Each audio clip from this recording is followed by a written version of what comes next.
When you say aircraft cleaners, ano yon? Anong trabaho nyo? Naglilinis po sa loob ng aeroplano, sir. Anong klaseng mga aeroplano? International flight po. Gaya po ng Qatar Airways, mga ANA, Sa po. terminal kayo? Terminal 3 po. Ano mga airlines ang nando doon? Singapore Airline, Cathay Pacific, Qatar Airways, Ana Japan. ANA. Paano ang shift nyo? Ano sir, iba-ibang shift po eh. May 3 to Okay. 12, Sorry. may pang 1 p.m. po, then may morning shift din po. Okay, sige. I'll try my best kasi hindi ako gaano sa labor. Pero tingnan natin, anong problema ninyo? Sir, kasi di bali po, papasok po kasi kami ng, yung regular days po namin is 13 days. Di bali, ang Teka, binabayaran, ang regular days po namin talaga na pinapasok is 13 days. in a month. Ano po, Quincenas. 15 days po, every 15 days. Every 15 days. Sige, Opo. okay. Ang binabayaran lang po nila is 11 days, 10 days, yun lang po. Kulang po Ang palagi. sabi po kasi nila sa amin, na hindi po nila mapaliwanag sa amin personally, na hindi pa daw po nagbabayad si client. Pero may mga nakausap na po kami personal sa operation po na client din po naman ni Topserve na nagbabayad naman daw po So, sila. May 2 araw kang tinatrabaho na hindi ka babayaran o hindi ka binabayaran. Opo. Adjustment Kasi po. ang principle sa labor, di ba, no work, no pay. Yes, Opo. sir. So kabaliktaran, if you work, you have to be paid. Yes, sir. Yes. So po. dito, nagtatrabaho kang walang bayad. Yes, sir. Opo. Lagi may Bagong kaltas. prinsipyo yan sa labor, Adjustment po tawag nila Adjustment. doon, sir. O, ano Overtime pang angal nyo? adjustment. Yung retro po, sir. Nung last year Retro? din po na nagpaano din po ng 570, hindi po kami nag 570. This year lang po kami nag 570. So yung kumaga sa may utang sila sa inyo. Sa amin po, Yes, sir. opo. Dahil hindi kayo binabayaran ayon sa minimum wage. Yes, sir. Gaano katagal yon? 1 year na rin po, mahigit. May mga computations na rin kayo niyan. Meron po. Pero iba-iba syempre ang ano nyo, Opo. di ba? Hindi naman pare-pareho Opo, length of hindi po. service nyo. Okay, more or less ikaw, magkano umaabot ang claim mo? Sa kaltas po kasi nila, sir, 2 araw. Ang dapat mong sasahurin ko is nasa 9,000. Umaabot lang po ng 6,000, 7,000. Yun lang po. Ilang taong ganyan nangyayari? 1 year din po mahigit, sir. 1 year. Meron pang nasabi sa akin kanina na ang working hours nyo is 12 hours a day? Opo, mahigit po. May overtime pay kayo after the first 8 Hindi hours? po lahat, sir, nababayaran. Sa amin, Kasi sir, ang regular working days mo is 8 hours, di ba? Yes po. Anything in excess of 8 hours, tawag doon overtime na. yes po. So iba ang rate mo pag overtime.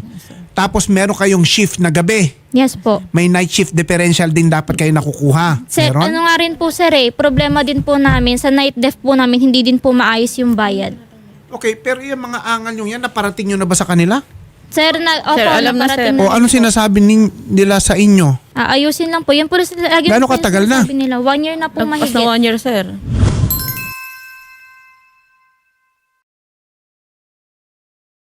Ilang kayong mga empleyadong ganyan? Sa Terminal Marami na 3 po. lahat, sir eh. Puro airlines, aircraft cleaner Yes kayo? po. Okay. Actually, sir, sa Terminal 3 lang po talaga nangyayari yan eh. Terminal 1 and 2, okay naman po sila. Pero sila rin ang agency. Sila rin po.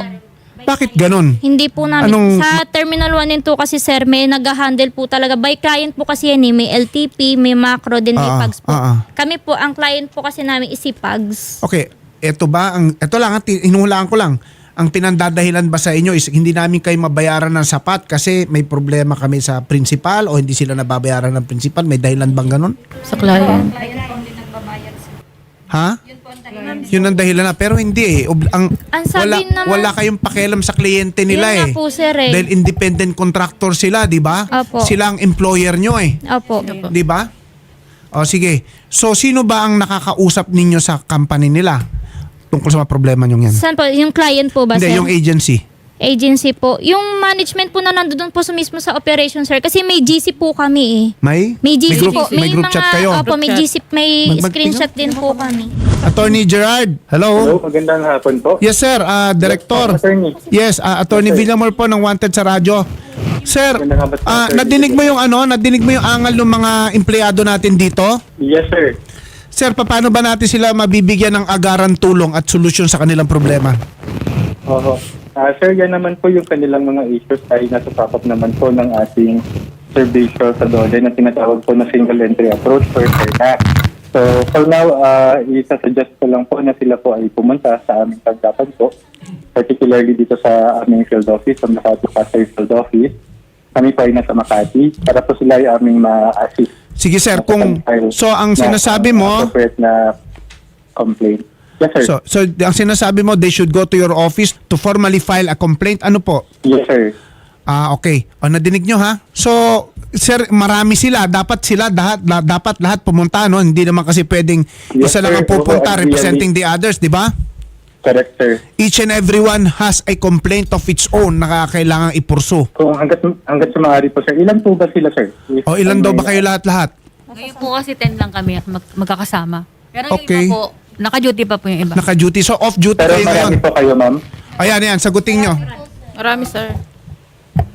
Mga ilan po kaya kayo, ma'am? Kasi kung hindi naman po kayo makakapunta ng sabay-sabay, kung pwede po ay isulat na lang sa isang papel yung kanilang mga pangalan, no? And siguro opposite yung kanilang mga pangalan ay yung mga firma. Ayun, sige. Attorney Gerard, Yes, sir. I'm just asking, I'm just thinking aloud. Do you have a website where they can go and download forms na yun ang fill upan nila tapos padadala sa inyo?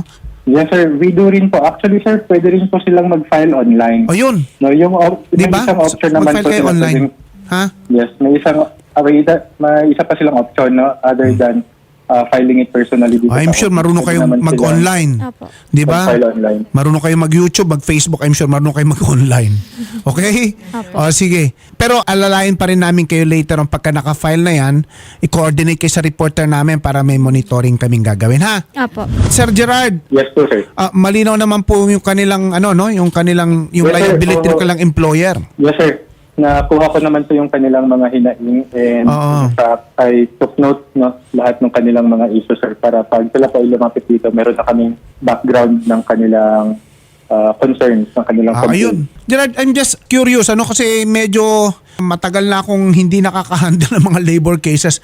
Meron pa rin bang ito? Kunyari, mag-collective action sila, mag-strike sila. Pwede ba yun? Can they do that? Pasay po. Attorney, actually, makakapag-strike lang sila if they are organized. No? Ibig sabihin, meron po silang union and yung union po ay O yung registered po. yung- Legitimate labor organization. po, sana makarating ito sa agency nyo, ha?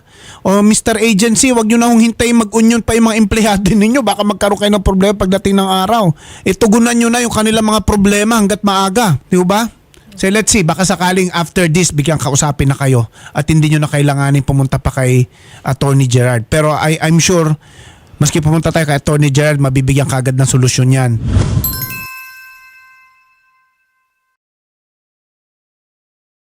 Attorney, sir, Yes, sir. ano ba yan? Parang labor case na kaagad yan? Magkakaroon na ng hearing? Ang pinagkaiba lang po nito, sir, sa labor case, dito po ay parang informal, no? Parang barangay conciliation. Magpapatawag pa rin po kami, sir, ng mga series of conferences Okay. to be attended by both parties, yung complainants and the representatives of the employer. Sige, So in this case, sir, yung agency. Attorney Gerard, para I'm sure marami rin tayong nakikinig ng mga netizens na who are similarly situated. Ano pong tawag sa office ninyo? Ang aming officer ay ang Department of Labor and Employment, Makati Pasay Field Office. Okay. So they can go there, magfa-file ng complaint, kayo naman patatawag nyo yung employer na concerned at para magkaroon ng possible conciliation. Ganun pong function ng office nyo? Yes, sir. Actually, sir, lahat naman po ng DOLE offices, field offices, ay may Okay. ganitong programa, sir. Only that, sa case nila, ma'am, yung kanilang agency ay located sa Makati. Makati ba? Yes, sir. I'm not mistaken. Kaya kami po yung may jurisdiction, sir. Okay, so Over yung the- pong mga netizens natin na may parehong problema o suliranin, pupunta po kayo sa field office ng DOLE kung saan located yung kanila opisina ng kailang employer. Tama po ba, Attorney Gerard? Yes, sir. Pwede rin po, Ayun. sir, sa resident, no, ng complainant, no, at the option of the complainant kung saan po nila kung saan po yung mas convenient sa kanila. So yung complainant may choice either kung saan located yung employer o kung saan sila nakatira. Yes, sir. Although Okay. most of the time, sir, ang nangyayari po ay doon po sa field office having jurisdiction. Kasi nga, tama. Kasi kung magsasabay-sabay sila talagang dapat sa kung saan yung field office ng employer. Thank you, Sir Gerard. Very, very educational na naman yan para sa ating mga netizens. Ano po? Na Nasukan po, attorney. ayan ha. Yung mga may problema sa mga kulang sa minimum wage, sa overtime pay. Andyan po ang ating Dole Field Office. Anytime pwede kayong puntahan. At saka available sa online. Malaking bagay yon, 'di ba? Maybe magkakasama kayo, mag-download kayo ng form, fill upan nyo sabay-sabay para magkatulungan kayo, ha? Sir Gerard, thank you very much. One of these days, these people will go to you accompanied by our reporter. Pero Yes, sir. mag-download na kayo ng form sa online. Sir Gerard, anong website pupuntahan? Pena.dole.gov.ph. Sige Yes, po, ma'am. sir. Asistihan po namin kayo, ma'am, ha? And Ayun na gawin yung din po website, ha? kay Attorney Gerard Mariano. Sige po, Wala ba kausapin po tayong namin kayo nakuha sa kabilang studio. representative ng agency? Wala po. Ringing pa din po ang agency. Yung top service solution, ringing pa rin po. Sige po, ma'am. Kausapin po namin kayo sa kabilang studio, ma'am, ha? Ay magsumbong kayo kung magkaroon ng negative reaction yung employer nyo. Baka i-terminate kayo dahil sa pagpunta nyo rito, ha? Apo, sir. Sige. Ginagawa nyo lang yung karapatan nyo. Hindi yan valid cause for termination. Sir.